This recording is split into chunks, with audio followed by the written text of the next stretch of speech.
পাবদা মাছের তেল ঝোল বানানোর জন্য পাবদা মাছকে নুন আর একটু গরম জল দিয়ে ভালো করে ধুয়ে নিতে হবে।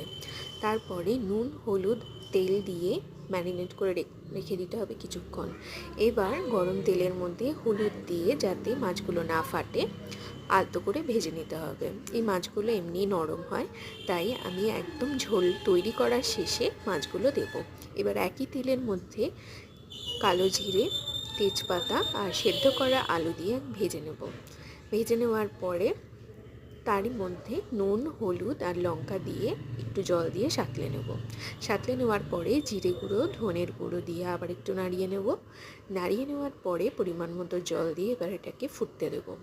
মাছগুলো আগেই বলেছিলাম যে পরে দেব, তাই চালের গুঁড়ো দিয়ে আগে ঝোলটাকে একটু ঘন করে নিয়ে মাছ দিয়ে ধনেপাতা অ্যাড করে ভালো করে ফুটিয়ে নিয়ে নামিয়ে নিন পাবদা মাছের তেল ঝোল। আশা করি সবারই ভালো লাগবে।